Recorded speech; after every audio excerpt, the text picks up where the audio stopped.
7 minutos pasan de las 11 de la mañana y vamos a hablar de un caso donde una mujer fue víctima de la viralización de material íntimo, esto fue sin su consentimiento a través de redes sociales, por parte de una expareja en el año 2012, cuando ella había decidido terminar con esa relación. Pasaron ya 9 años del hecho y 7 desde que realizaba la denuncia. Tiene fecha para el juicio oral, será en el 2024. Es increíble esto que sucede en la justicia argentina. 14 de mayo del 2024, calculamos obviamente que ella debe estar esperando con muchas ansias que llegue esa fecha. Vamos a hablar con Marina Benítez Demschenko, que es abogada especializada en Derecho Informático con perspectiva de género y está solicitando modificar la ley de violencia de género para incorporar la violencia digital. Cosas que faltan, ¿no? Que fallan, hemos avanzado y evidentemente tenemos que mejorar en otras cosas. Marina, buen día, te saludamos. Fernando Costabile, Matías G., Claudia Durán, ¿cómo estás? ¿Qué tal? Buen día, ¿cómo están a los tres? Muy bien. Un placer saludarte. Bueno, igualmente para mí, muchas gracias por la invitación. No, gracias a vos por sumarte a nuestra mañana y para contarnos un poquito de esto, ¿no? Que trasciende todo, ¿no? Uno entiende que cuando uno termina una relación hay cosas que se quedan en esa relación y a veces no le cabe a uno en la cabeza que pasen estas cosas y que además cuando vas a la justicia tengas que sufrir otra tortura por el tiempo que demanda que llegue finalmente esa justicia. Contanos un poquito de esta idea que tenés de modificar, de incorporar una modificación a la ley de violencia de género. Mira, Claudia, lo comentaste tan bien y con el detalle necesario.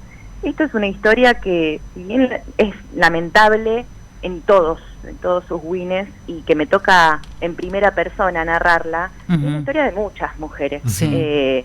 No solamente en cuanto a sus procesos judiciales por violencia machista una vez que denuncian y todo lo que tenemos que atravesar, sino también la historia de muchas mujeres que sufren violencia machista a través de las redes sociales o en su caso utilizando los medios tecnodigitales a disposición, la conectividad, cuando los agresores trascienden esta órbita de el tete-a-tete, cara a cara, y se valen de todos los recursos que nos trae la era digital. Hoy por hoy somos tantas, prácticamente todas, que en algún punto hemos recibido violencia digital, que yo lo cuento en primera persona porque lo estoy transitando, pero estoy segura, porque además lo recibo como parte también de mi trabajo a diario, desde las voces de otras mujeres, que esto es un problema común, ¿no? Es un problema general que nos enfrentamos hoy en día y que todavía no tiene recepción en la legislación argentina. Entonces nos complica muchísimo a la hora de ir a denunciar o de poder encontrar respuesta ante las autoridades públicas. Esto es un problemón. Tenemos 25 años, 26, 27. Si no me equivoco, no son ni 25 ni 27. Estamos alrededor de los 30 años de Internet en nuestras vidas. ¿Cómo puede ser que la legislación argentina al día de hoy todavía no contemple gran parte de las problemáticas que pasan acá, no? Sí.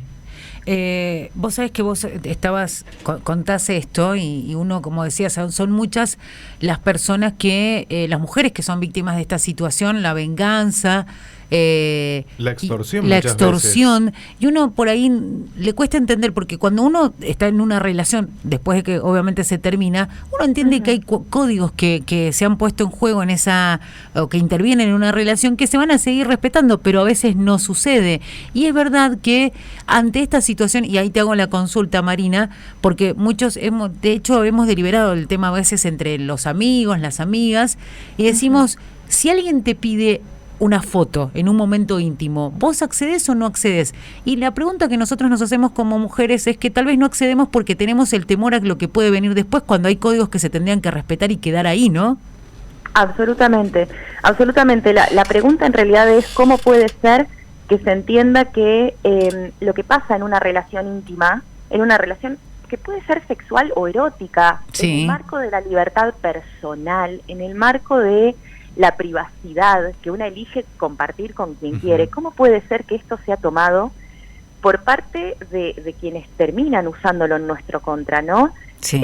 Para dañarnos, para herirnos, para controlarnos, porque sí, tiene muchísimos fundamentos, todos basados en el ejercicio de poder. Tienen material que, por supuesto, nos pueden hacer cualquier cosa con nosotras, porque además en este tipo de situaciones, por ejemplo la difusión no consentida de material íntimo, hay que pensar que el agresor no solamente es el que difunde, también son potenciales agresores nuestros, todos los que reciben y sepan de nosotras esta órbita tan privada nuestra, ¿no? Entonces acrece el nivel de violencia a niveles inimaginables.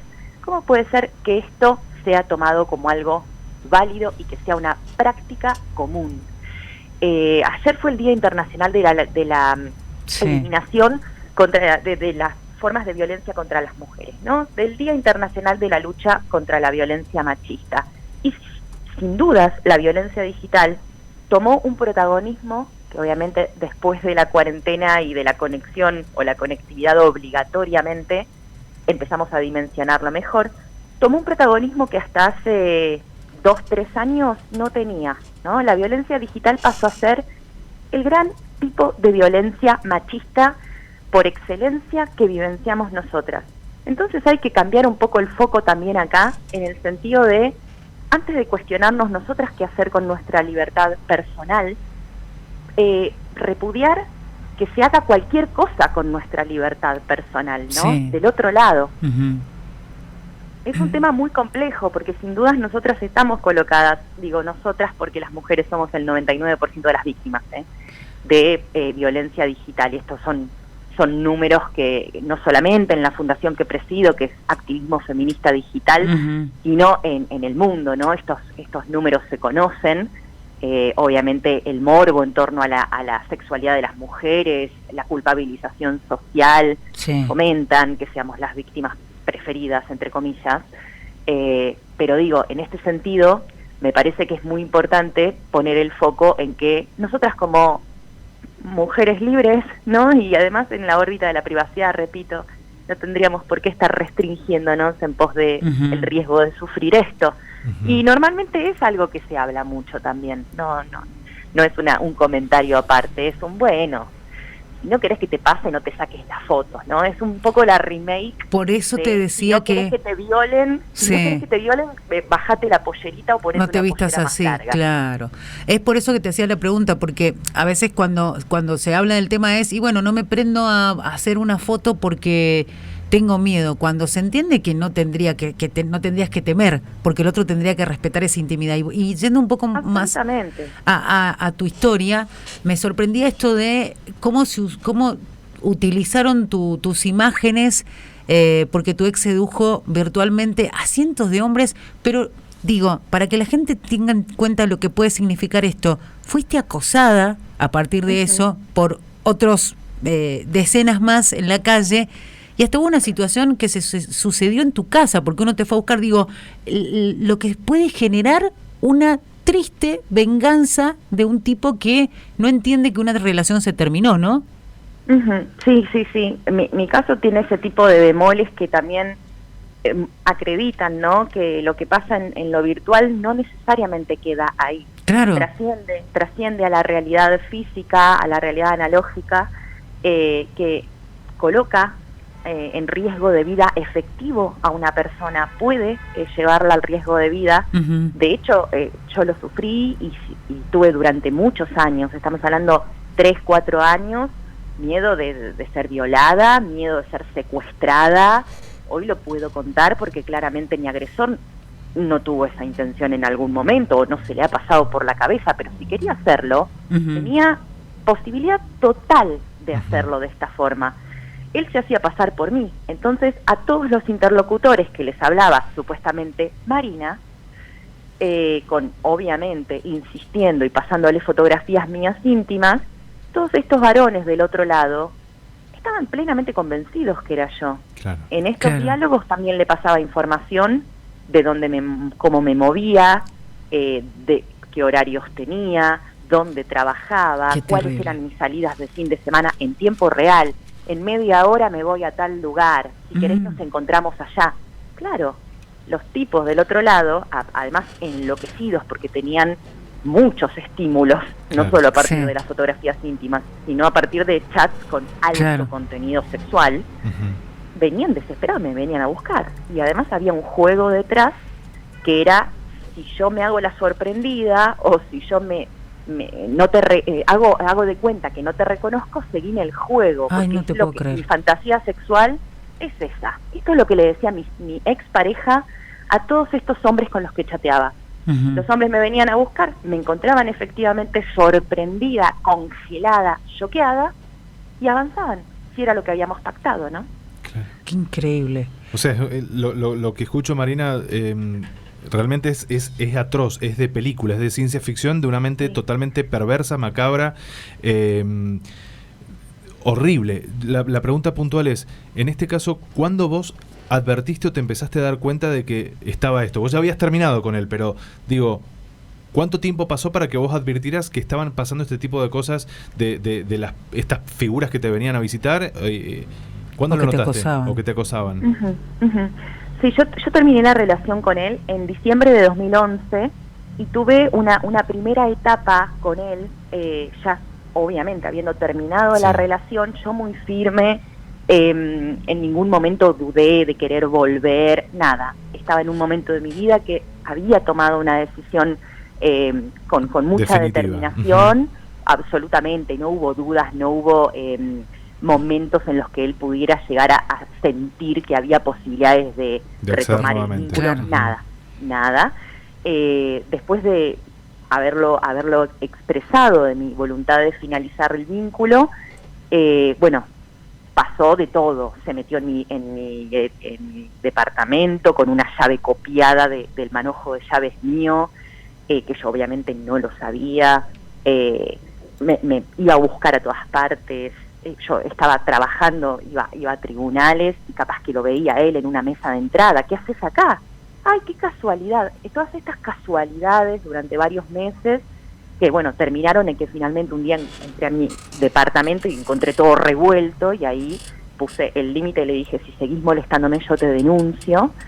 Estos 5 primeros meses después de la ruptura fueron con él directamente, pero a partir de este momento incidente en el departamento, él me prometió que nunca más iba a saber de él, pero no sé si habrá pasado como mucho un mes, me empezaba a encontrar hombres en la calle con estas actitudes, que venían, se acercaban, me llamaban por mi nombre.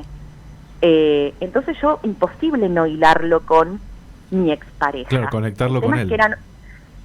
El tema es que eran hombres que yo no conocía, nunca había visto en mi vida. Creía que él me los había mandado para controlarme. Después empezó a escalar, porque no solamente aparecían y me venían a llamar o procuraban un diálogo conmigo, muy estrepitoso todo, nunca era de forma amable, sino que en el escalamiento ya me empezaban a tocar, me arrinconaban, me agarraban del pelo, ya ahí directamente yo me encerré en mi casa y estuve 1 año y medio encerrada literalmente. Ahí entendí que él tenía que ver, pero no podía hilar de qué forma estaba convocando tantos hombres. Claro. ¿De qué manera convocaba tantos hombres? Y que para esos hombres, encima era ellos chateaban con vos, digamos, con una mujer. Ellos en ningún momento imaginaron. No lo sabía. Claro. Yo hasta ese entonces no lo sabía. Nadie me venía a decir chateamos. No era una manifestación explícita. Me conocían y me saludaban y me agarraban y me tocaban como si ya nos conociéramos de antes. Así que después de este 1 año y medio que estuve encerrada y que salía ocasionalmente, tuve una situación en la que un conocido mío me llama por teléfono y me dice, Marina, tengo un perfil que me está diciendo que sos vos. Ahí se me empezaron a caer muchísimas fichas. Claro. Empecé a hilar con todos los hechos que venía transitando hacía casi 2 años. Le pedí a este conocido que por favor continuara el diálogo con el perfil, que no dé cuenta que él se había dado cuenta que no era yo, y terminamos, yo obviamente al tanto de este diálogo, grabando por una llamada telefónica a mi expareja del otro lado, porque obviamente este conocido mío le dijo, Mar, al perfil en Facebook, hablemos por teléfono. El perfil se había contactado con mi conocido de la misma manera que después, acredité, se había contactado con todos los otros varones, haciéndose pasar por mí, incitando a un encuentro sexual e insistiendo para pasar fotografías íntimas. El conocido mío, por supuesto, lo frena a tiempo. Yo le dije, si te quiere pasar fotos, por favor, decile que no, pero manteneme la conversación. Y bueno, esa grabación es la que acredita en realidad que mi expareja está detrás de todo esto, y yo voy a hacer la denuncia en 2014. Recuerden que me había separado en diciembre de 2011. Y desde ese 2014 de la denuncia, ahora tengo fecha de juicio en 2024, o sea que se van a cumplir 10 años desde el momento en que hice la denuncia, pero no desde el momento en que empezó todo esto. Claro. Lo cual significa, me imagino, también un poco de impotencia, ¿no? Pensar en que ha pasado tanto tiempo y en que todavía falta otro tanto que esperar para poder llegar a la instancia que querés llegar, ¿no? Que es el juicio. Es impotencia, frustración, es un cúmulo de emociones. Yo estuve muy mal cuando me notificaron la fecha del juicio. Esto pasó hace alrededor de 1 mes y medio. Estuve quebrada. Sentí que realmente había perdido la batalla. Imaginen lo que es seguir esto durante más de 2-3 años. Se te explota la cabeza. La justicia te convoca para decir 40 veces lo mismo. El expediente corrió riesgo de prescripción 3-4 veces. Me han incitado desde la justicia a declinar la denuncia, porque en realidad capaz que era un juego de él y se le fue de las manos. Yo tuve que enfrentar todo esto a lo largo de 8 años. Claro. Y además también el hecho de la no carátula, la falta de encuadre, porque lo que me pasó a mí no es ni amenaza, no es extorsión, no tiene los componentes que los tipos penales en el Código Penal argentino configuran en sus conductas dañosas que están penalizadas. Entonces también me encontré con eso. Acá no hay delito. Bueno, todo esto motivó a que de aquel entonces hasta ahora presente 2 proyectos de ley en la Cámara de Diputados de Nación, que arme una fundación, que sea una palabra autorizada en el país para hablar de todo lo que tiene que ver con violencia digital y violencia telemática, que me especialice en Derecho Informático. Terminé la especialización después de 3 años de estudio. Más no puedo hacer. Una cosa es que una lo impulse desde el lugar de resiliente, y otra cosa es colocarme y verme a veces también en el lugar de víctima esperando la justicia. Y son 2 perfiles que normalmente chocan, porque es imposible no sentirse muy angustiada día a día, ¿no? Bueno, estaremos siguiendo sin duda este caso, y sobre todo esto que vos en lo que estás, digamos, encaminada ahora, que es modificar la ley de violencia de género. Te deseamos que se pueda avanzar por el bien de muchas mujeres que están pasando por lo mismo, que lo han pasado antes y que tal vez han desistido, ¿no? Frente a esto que pasa en la justicia argentina, de seguir adelante con su pedido de justicia, ¿no? Así es. Muchísimas gracias. Les agradezco a los 3, y bueno, para mí también sería realmente una suerte de compensación que salga una ley que ya no me beneficiaría a mí, No. La ley no es retroactiva en sus efectos, sino que pueda marcar un surco, en mi caso, que en realidad sirva para todas las generaciones que vienen y todos los casos que van a seguir ocurriendo. Ese creo que de alguna manera puede ser mi mejor legado. El resto, Seguro. bueno, lo transito yo en mi lugar de denunciante a la espera. Así que les agradezco muchísimo. Por Un abrazo favor, grande, te Marina. mandamos un abrazo grande, y realmente nosotros desde acá como medio de comunicación hacemos fuerza y nos sumamos a estar de tu lado, ¿no? Así como mujeres que han sido violadas salen a hablar y por ahí ayudan a que cientos de mujeres también puedan salir y hablar. En tu caso, celebramos esto que estás haciendo y realmente decirte que se han topado con una leona. Sin duda. Sí, sí. Marina, te Una mandamos. saca fuerzas, no se Sí. sabe de dónde, y es así. Y es verdad que el fin ulterior es que tanto escuchábamos ayer también en el Día Internacional Sí. de la Lucha contra la Violencia Machista. No estás sola. Desde el momento en que se escucha que otra pasa lo mismo, sin dudas puede animar y puede impulsar a cortar con círculos de violencia que son muy difíciles, ¿no? Y la violencia digital tiene esa característica. La subestimamos todo el tiempo porque pasa en la web, porque pasa a través de internet, y de última, bueno, me voy de las redes unos meses y después vuelvo. No hay derecho a vivir así. No. Realmente tenemos que pensar en cambiar una cultura que no pierde oportunidad para seguir ejerciendo poder contra nosotras. Así que les agradezco otra vez el espacio, la calidez, y bueno, haciendo fuerza también para que esto llegue a donde tiene que llegar. Marina, te mandamos un abrazo grande. Muchas Abrazo gracias, grande, un abrazo. Hasta luego. Ahí escuchábamos a Marina Benítez Demschenko. Es abogada especializada en Derecho Informático con perspectiva de género.